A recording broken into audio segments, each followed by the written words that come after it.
Re-uploaded lang po itong part 31 dahil na-copyright tayo mga lodi ay hinati natin sa dalawang part. Malapit na daw sila Lil sa bahay nila, kaya tinanong ni Robin kung doon din dadalhin sila Nami at Frankie. Sagot nitong dadalhin daw sila doon ng kuya niyang si Hawk-Era. Samantala naglalakbay pa rin sila Hawk-Era at lamig na si Nami sa loob kaya nagsuggest si Frankie na gamitin ang kanyang apoy. Nagalit naman si Nami dahil baka maging lechon sila. Nagpatuloy ang pag-ikot ng mag-asawa kina Usopp at Sanji. Tapos nagpaikot-ikot ang dalawa at sumugod patungo kay Sanji, tapos nadulas pa ang Coke kaya kawawa na naman si Usopp. At sinabing sa susunod na atake ay baka masawi na siya. Para hindi madulas si Sanji ay pumatong siya kay Usopp. Tapos sa pag-ikot nito ay naramdaman ni Usopp, ngunit tinamaan naman niya sa mukha si Salchow, tapos sinalupan nito si Arbel ngunit sinakal lang siya nito. Nagpanggap si Usopp na malakas upang matakot ang dalawa dahil bagsak na si Sanji. Nang hindi mapansin na nasa gitna pala sila ng bilog na ginawa ng dalawa, kaya pag-apak ng mga ito ay nag-crack at nahulog sila sa tubig pero bangag pa rin si Sanji. Tapos lumapit pa ang mga matatapang na penguin at kinagat sila. Giit ng dalawa na kung susuko sila Usopp ay ililigtas sila mula sa mga penguin. Sumuko ang dalawa kaya kinuha sila ng mag-asawa tapos nag-kiss. Narinig nilang may tumatawag kay Brindo at sinasabing kailangan na niyang umuwi dahil nagagalit na ang Papa at Chino nila. Ngunit nagbanta pa si Jiro na bihag daw nila si Brindo. Natuwa naman ang bihag dahil pupunta na daw ang kuya niyang si Campachino. Kalaunan ay nagliwanag ng pula si Brindo ngunit namangha pa si Luffy. Tapos dumating si Campachino sakay ng isang yelo na tumama sa barko. Naisip ni Luffy na clone technique lang ito nang sinabi ni Campachino na ililigtas niya ang kapatid ay kung mawala ito mula napakaraming kadena dahil may magnet connection pala ang kambal. Namangha naman sila Chopper at Luffy sa kalaban. Kaya pinakita ng dalawa ang kakayahan ng magnet. Tapos nagdikit ang mga pisngi nila dahil daw sa brotherly love. Inihagis ni Campachino ang kapatid patungo kay Luffy pero hindi ito makatama ng suntok. Tapos ginamit nila ang magnetic power pero nakailag si Luffy, saka sumugod si Campachino na tinamaan ng bida kaya nahulog sa barko. Pero nakakapit ito kaya nakabawi siya kay Campachino kaya nag-alala ang kambal nito. Pumasok si Zoro sa isang silid kung saan nakita niya ang isang matabang tao. Tapos niyaya pa siya nito ng inuman na hindi naman tinanggihan ni Zoro. Kaya nag-inuman sila at nagkwentuhan sa loob ng silid. Hindi makatama si Brindo, tapos sinuntog siya ng ulo ng bida. Umatake din si Campachino kaya sinuntok ito ni Chopper ngunit nasipa ang doktor. Nais na ng dalawa na tapusin si Luffy dahil naiinip na daw ang Papa at Chino nila. Ngunit gumamit naman ng gatling si Luffy sa kanila kaya tumalon ang kambal at itinapon ni Campachino ang kapatid patungo sa bida, saka itinapon ni Brindo si Luffy sa dagat. Kumapit si Luffy sa barko ngunit muli siyang sinipa ng kambal kaya tumalsik sa tubig at nakaakyat sa yelo. Sinundan siya ng kambal kaya umatake si Luffy patungo sa kanila. Ngunit isa-isang bumaba ng napakalakas ang dalawa. Tapos ang barko ay tumama pa sa isang iceberg, kaya mahuhulugan si Jiro ng malaking yelo, ngunit ginamit ni Puzzle ang sandata para mailigtas ang bata mula dito. Naisa ng tumulong ni Chopper ngunit nag-aalala ang mga kasama na baka hindi sila makabalik sa barko. Dumating na sa wakas ang Jolly Roger ng Straw Hat kay Don at Chino. Kaya nagulat si Zoro nang makita na hawak ito ng kainuman niya. Winasak niya ang baso at nagtanong kung ba't nasa kanya ito. Tinanong ni Luffy kung nasaan ang flag nila, giit ng kambal na ituturo nila kung mananalo ang bida sa laban. Nahihirapan pang tumayo sa yelo si Luffy ngunit sobrang dali nito para sa kambal. Nilubog ni Luffy ang paa saka umatake sa dalawa, ngunit sumugod ang mga ito patungo sa kanya pero nakatakas.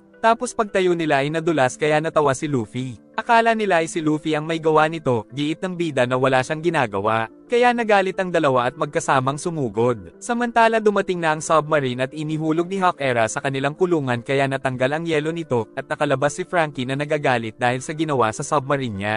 Nakita ni Nami na nandoon din sila Usopp at Sanji. Pagkatapos nila tanggalin ang lubid ay sinabi ni Arbel na doon na sila mamamatay dahil sa lamig. Samantala lalabanan na ni Zoro ang matabang boss. Ngunit biglang uminit ang paligid dahil sa devil fruit ni Don Echino na nakakatunaw ng lahat ng mahawakan. Umatake si Zoro sa kanya na siyang nagbutas sa dingding ng silid ngunit sa isang iglap ay tumalsik si Zoro sa atake nito. Tapos habang mas nagagalit ay mas nag-iinit pala ang Don. Sinubukan nila Sanji at Frankie na atakihin ang paligid ngunit walang nangyayari. Nang maisipan ni Nami na gamitin ni Frankie ang kakayahan nito, kaya sumakay sila sa cyborg at gamit ang Kudebo ay nakaakyat sila pero naubusan siya ng cola kaya tumalon si Sanji, ngunit tinamaan ang atake ni Hawk-Era. Saka may tumawag sa kanila para sabihing nagwawala na ang kanilang Papa Echino. Kaya sinarado ng mga ito ang pinto bago umalis. Kagad silang nagpunta sa Don nang makita na para silang nasa sauna dahil sa usok sa silid. Hinahanap na rin ng Don ang kanyang mga regalo. Nang makita nila na nandoon pala si Zoro. Naghahanda siyang gumamit ng two sword style, ngunit nahulog lang siya sa patibong.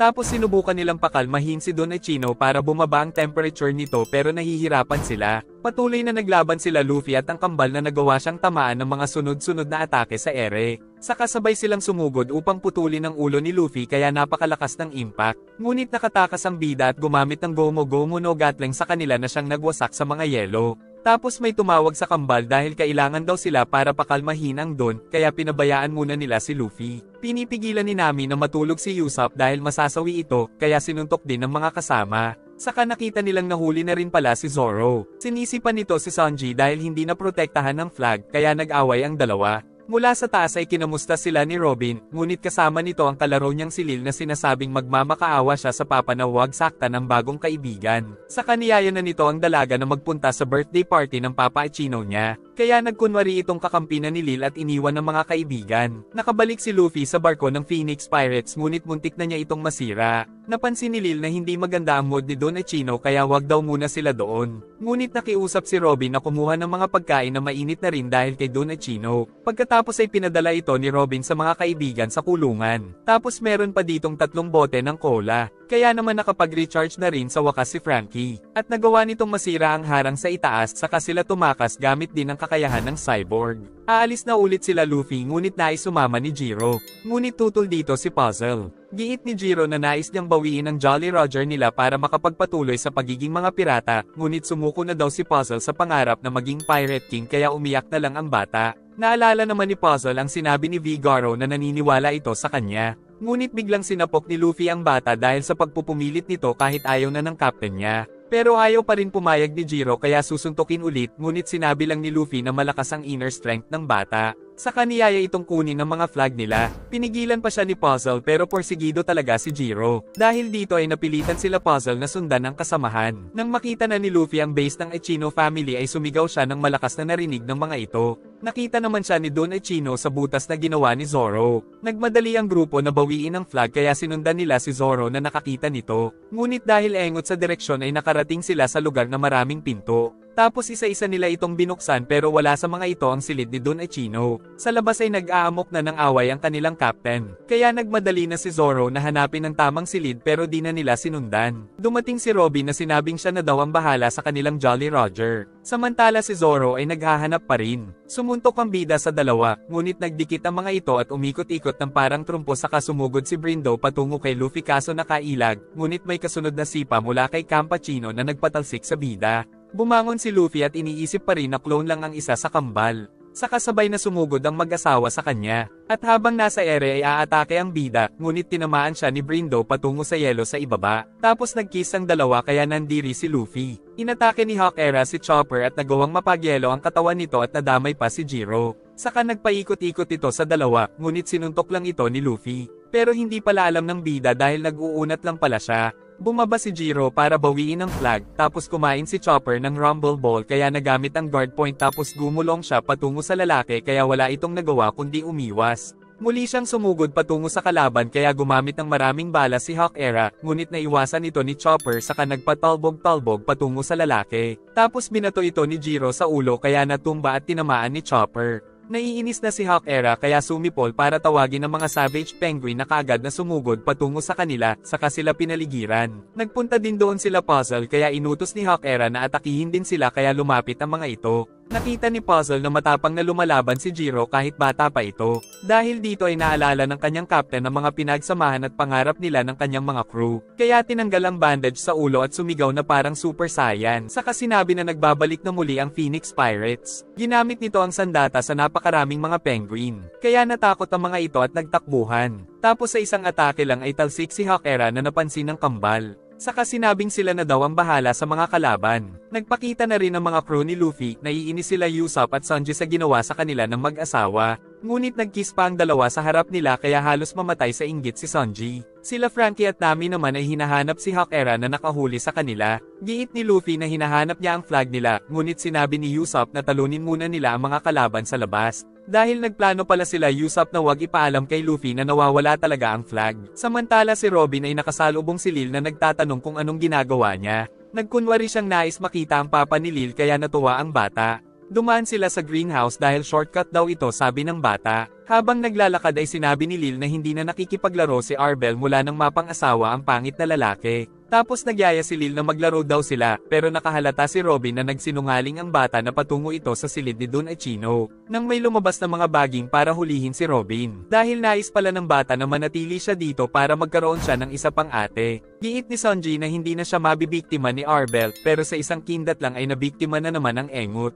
Umatake si Hawk Era sa kanila, ginamit naman ni Frankie ang fresh fire kaya nasunog niya ang lalaki. Si Luffy ay pinaulanan ng suntok si Brindo. Tapos pinatalsik niya pa ito patungo sa pinto ng kanilang bahay. Pinalaki ni Campachino ang katawan para kalabanin si Puzzle. Saka ito sumugod sa Phoenix Captain. Samantala si Sanji ay nababaliw na naman dahil lang sa isang kindat kaya nagugulpi siya. Sumugod si Nami sa dalawa, tapos inutos kay Sanji na kalabanin si Salchow at siya ang bahala kay Arbel. Dahil nagmamadali na ay gumamit kaagad ng Thunderbolt si Nami patungo sa babae kaya nangisay ito. Si Salchow naman ay tinapos ni Sanji, pero di niya tinigilan dahil sa selos habang pinapanood nila Usopp. Lumabas si Don Achino mula sa pinto, at nagagalit ito dahil tinalo nila ang mga anak niya. Tinawag ito ni Luffy na hubad na lobo, at sinabing sisipain sa puwet ang Don para ibalik ang kanilang flag. Samantala ang engot na swordsman ay naghahanap pa rin. Kagad na umatake ang bida ngunit hindi niya tinuloy dahil napakainit ni Achino. Saka pinakita na natutunaw niya ang lahat ng hawakan. Muling umatake ang bida pero hindi na naman tinuloy sa sobrang init.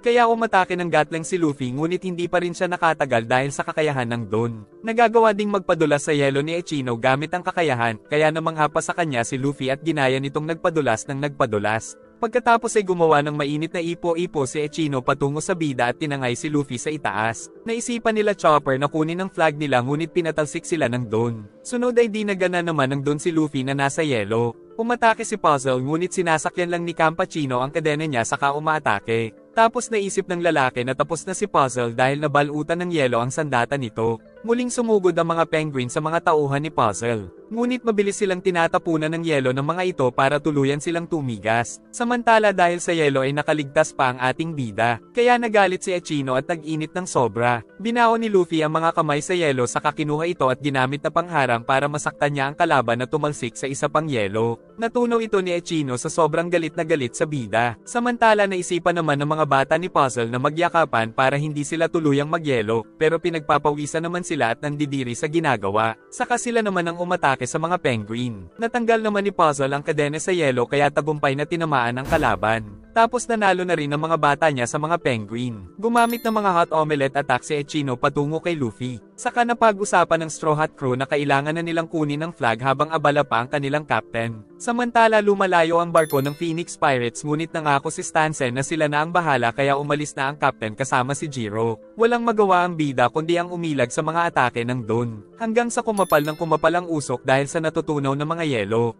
Saka gumamit ito ng hot gatling na ginaya niya kay Luffy. Ngunit parehong bilis pa rin ang mga hot omelette attack nito pero napakadami na sumabog sa bida. Wala na daw pake si Achino sa bounty dahil tatapusin na daw niya si Luffy hanggang usok ang matira. Kaya pinagbabato siya ng atake at dahil dito ay uminit na rin ang tubig doon. Nagpatuloy ang Don sa pag-atake, ngunit napansin ni Nami na may iba pang pinanggagalingan ng mataas na temperatura. Dahil sa ilalim nila ay meron palang aktibong bulkan. Dahil sa labanan ay patuloy ang pagyanig kaya nagmamadali na sila Sanji na hanapin ang flag. Samantala tuluyan ang kinuha ng mga penguin ng barko nila Stansen at ang bangka nila ay sinira din ng mga ito.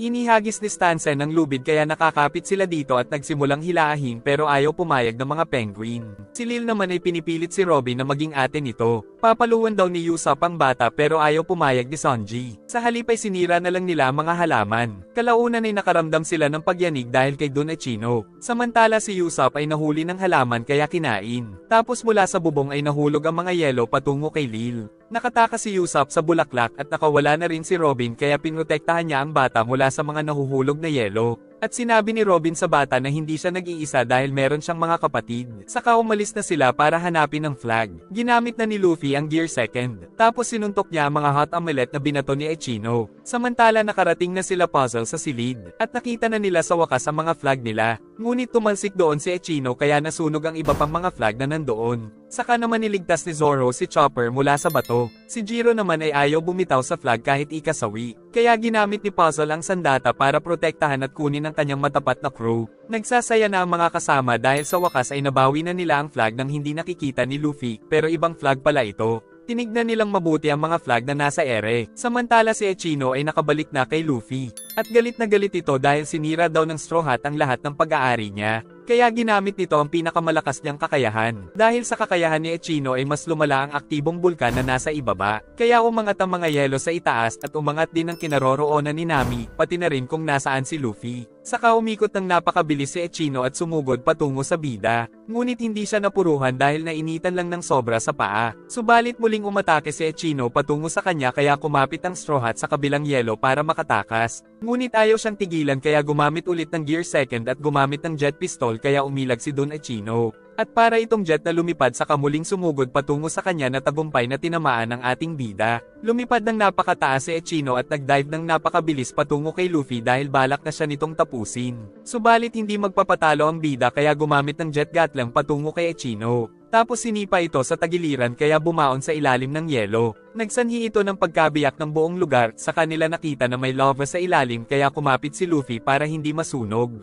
Ngunit si Don Echino ay hindi nasasaktan sa mainit na lava. Nakita ni Chopper ang kanilang flag na nasa ere at dinala ito ng isang ibon patungo sa kanila. Natuwa ang mga pirata na mabawi ang Jolly Roger. Samantala si Lil pala ang tumulong sa kanila na mahanap ang flag. Kaya pinunasan ni Robin ang luha nito. Tapos nagmadali na silang ikabit ito sa barko. Ang mga penguin naman ay pinapahirapan pa rin ng mga bata ni Puzzle. Ngunit dahil ayaw nilang mapahiya sa captain ay pinilit nilang mabawi ito kaya natalo ang mga penguin. Subalit patungo ang mga penguin sa Thousand Sunny. Ngunit dumating si Frankie sakay ng submarine nito kaya nagtakbuhan sila. Tapos balak sila nitong pasabugin gamit ang kanan sa kamay. Gumawa si Don Echino ng lava tidal wave. Kaya napilitan siyang tumakas subalit binato ng kalaban ng kamay niya kaya nahulog ang bida patungo sa lava. Mabuti ay nailigtas siya ni Nami gamit ang mga cool ball. Ngunit mawawala din daw ito kaya kailangan na niyang tapusin ang laban. Matapang na sumugod si Don Echino sa bida gamit ang buong lakas ngunit umatake din ng napakalakas si Luffy patungo sa kanya.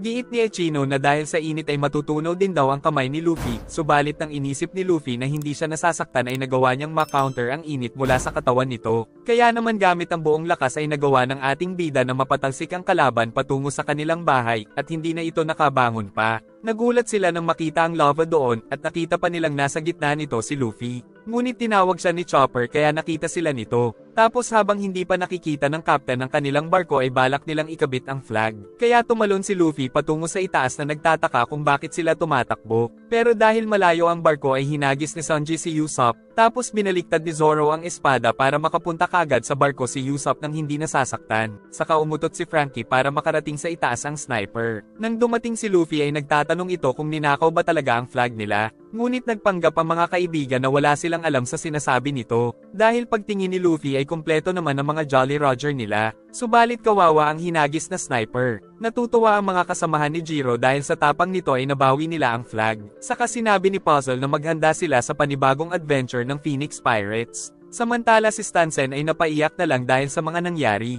Kaya sinabi ni Puzzle na magaling ang ginawa nitong pagprotekta sa grupo habang wala pa siya. Napansin ni Nami na malapit na daw sumabog ang bulkan kaya kailangan na nilang umalis. Dahil sa bulkan ay tuluyang nasira ang isla kung nasaan ang base ni Don Echino. At ang Straw Hat ay mapayapang umalis samantala pinapagalitan ni Salchow si Lil dahil sa pagtulong nito sa Straw Hat na mabawi ang flag. Subalit humingi ng patawad si Arbel dahil hindi na nito nakakasama ang kapatid. Si Don Echino naman ay hinihila nila sakay ng yelo. Tapos naghanda sila ng isang malaking cake para sa kaarawan nito pero ang tingin niya dito ay Straw Hat kaya nagalit si Don Echino at nalusaw ang yelo nito. Samantala si Campachino ay hindi pa rin sumusuko kaya anabangan ng Straw Hat ship. Ngunit dumating sila Puzzle at sinabing sila na daw ang bahala dito. Saka sinabing magkita na lang daw sila ni Luffy sa New World. Tapos nagsimula sa paglalaban ng dalawang grupo, ngunit umalis na ang Straw Hat Pirates. Nag-alala si Chopper sa mga ito, ngunit nakita nilang nananalo ang Phoenix Pirates sa mga kalaban. Kaya nagpatuloy na ang mga bida na maglakbay patungo sa New World. Nag-enjoy ka ba? Salamat po sa panonood at pakiabangan po ng susunod na part saka mag-like and subscribe ka na rin Lodi para sa mas marami pang mga recap.